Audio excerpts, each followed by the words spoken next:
여러분 반갑습니다. 저는 디지털 스토리 스튜디오의 김유섭입니다. 자, 요새나 성 하면 보통 머릿속에 어떤 그림이 그려지세요? 아마 대부분 좀 육중하고 위압적인 회색빛 성벽 뭐 이런 걸 떠올리실 거예요. 그런데요, 여기 우리가 가진 모든 상식을 완전히 뒤엎어버리는 요새가 하나 있습니다. 아름다우면 아름다울수록 오히려 더 강력해지는 성이라니 말이 되나요? 오늘은 단순한 건축물이 아니라 그 존재 자체가 하나의 강력한 심리적 무기였던 수원화성의 진짜 놀라운 비밀을 한번 파헤쳐 보겠습니다. 아름다움이 곧 방어의 힘이다. 이거 무슨 시의 한 구절 같죠? 하지만 이건요, 조선의 22대 왕, 정조의 아주 냉철하고 계산된 군사 전략이었습니다. 아니 도대체 어떻게 성의 아름다움이 날카로운 칼이나 튼튼한 방패보다 더 강력한 무기가 될 수 있었을까요? 지금부터 그 혁신적인 생각의 출발점으로 우리 함께 들어가 보시죠. 네, 바로 이 한 문장에서 모든 게 시작됩니다. 정조는 아름다움을 그냥 보기 좋은 장식 정도로 생각하지 않았어요. 이걸 아주 강력한 심리 무기로 본 거죠. 적군에게는 그 압도적인 위험으로 싸울 의지 자체를 꺾어버리고 반대로 성을 지키는 우리 편에게는 우리가 이렇게 대단한 곳에 있다는 자부심을 심어주는 거예요. 이게 바로 정조가 구상했던 미학적 방어 전략의 심장입니다.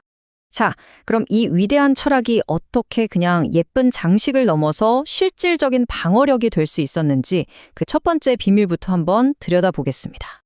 물론 정조도 성의 기본, 그러니까 튼튼함을 절대 소홀히 하지 않았습니다.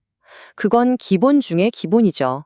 하지만 딱 거기서 멈추지 않았다는 게 중요해요. 외관의 아름다움이라는 전략적 가치를 더해서 방어력을 극대화한 겁니다. 말하자면 튼튼한 성벽이라는 물리적인 갑옷 위에 적의 마음을 무너뜨리는 보이지 않는 갑옷을 한 겹 더 입힌 셈이죠. 그런데 아무리 이런 위대한 철학이 있어도 이걸 현실로 만들어낼 기술이 없었다면 그냥 공허한 꿈으로 끝났겠죠. 바로 이 지점에서 조선 최고의 천재공학자 정약용이 등판합니다. 이야, 이 기록 좀 보세요. 정말 놀랍지 않나요? 원래는 최소 10년은 걸릴 거다 했던 어마어마한 공사가 실제로 끝난 건 불과 2년 9개월 만이었습니다. 무려 7년 이상을 단축시킨 거예요. 아니, 어떻게 이런 일이 가능했을까요? 그 비밀은 바로 정약용이 도입한 혁신적인 과학기술에 있었습니다. 그 비밀은 바로 정약용이 개발한 건설 장비 3종 세트에 있었어요. 거중기는 단 8분의 1의 힘만으로도 수톤짜리 돌을 번쩍 들어 올렸고, 농로는 꼭 요즘 크레인처럼 자재를 성벽 위로 휙휙 날랐습니다. 그리고 유형거라는 수레는 비탈길에서도 흔들림 없이 짐을 날랐죠. 이건 그냥 도구가 아니라 공사 현장의 패러다임 자체를 바꿔버린 말 그대로 게임 체인저였습니다. 자, 과학기술로 효율을 극한까지 끌어올렸다면 이제 그 기술이 어떻게 아름다움과 방어력을 동시에 만들어냈는지 실제 건축물들을 보면서 직접 확인해 볼 차례입니다. 수원 화성의 성벽은 그냥 돌로만 쌓은 벽이 아니에요. 자세히 보면 단단한 돌 사이에 검은 벽돌을 섞어놨는데 이게 당시 신무기였던 대포의 충격을 흡수하는 완충제 역할도 하면서 시각적으로도 아주 독특한 아름다움을 만들어냈죠. 또 밋밋한 직선 대신에 부드러운 곡선을 쓴 것도 마찬가지예요. 적의 공격을 스르륵 비껴가게 하는 방어 효과도 있으면서 성 전체에 우아한 생동감을 불어넣었죠. 수원 화성에 가야면 볼 수 있는 아주 독특한 시설이죠. 바로 공심돈입니다. 말 그대로 속이 텅 비어있는 막루 겸 포대인데요. 특히 오른쪽에 보이는 동북 공심돈 안에는 마치 소라 껍데기처럼 생긴 나선형 계단이 있어요. 이걸 직접 본 정조가 이건 우리나라에서 처음 만든 거니까 다들 마음껏 구경해라 하면서 엄청나게 기뻐했다는 기록이 남아있을 정도입니다. 심지어는요, 저기 봉화를 올리는 봉돈이나 대포를 쏘는 포로 같은 순수 군사시설들까지도 마치 하나의 예술품처럼 디자인됐습니다. 그러니까 모든 시설이 자기 기능은 완벽하게 수행하면서 동시에 성 전체의 아름다움을 완성하는 하나의 조각품 역할을 한 거죠. 하지만 수원 화성의 진짜 힘은 이런 돌과 기술에만 있었던 게 아닙니다. 어쩌면 가장 강력한 힘은 바로 그 성을 만든 사람들을 아주 귀하게 여겼던 그 마음에서 나왔을지도 모릅니다. 그 당시에 국가가 하는 큰 공사는요, 백성들을 강제로 동원하는 강제 노동이 너무나 당연하던 시대였습니다. 그런데 정조는 이 상식을 완전히 뒤집어 버려요.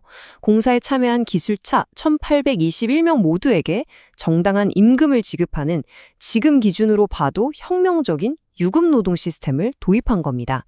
그 결과가 어땠을까요? 이들은 더 이상 억지로 끌려온 노역자가 아니라 자부심으로 똘똘 뭉친 최고의 전문가 집단이 되었습니다.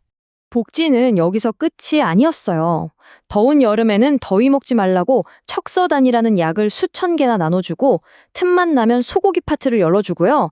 심지어 혹독하게 추운 겨울에는 모든 일꾼들에게 동상 걸리지 말라면서 귀한 털모자까지 하사했습니다. 아니 왕이 이렇게까지 귀하게 대우해주는데 누가 최선을 다하지 않겠어요.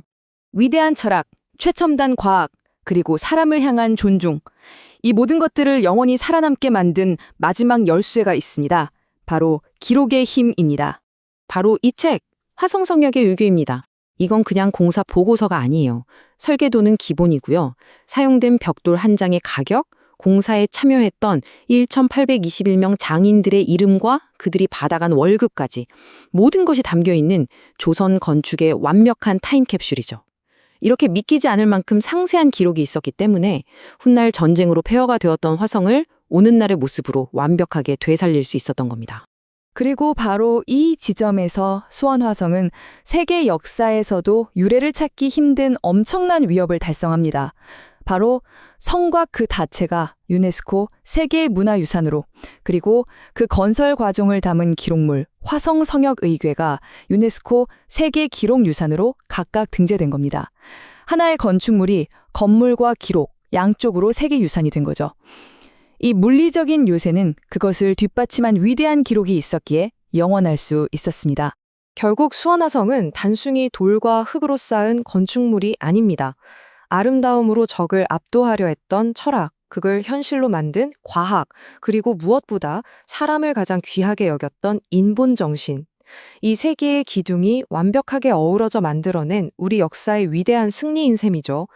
다음에 여러분이 수원화성을 찾으신다면 그냥 성벽을 보지 마시고 그 돌 하나하나에 스며 있는 정조의 꿈과 장인들의 땀방울을 함께 느껴보시길 바랍니다.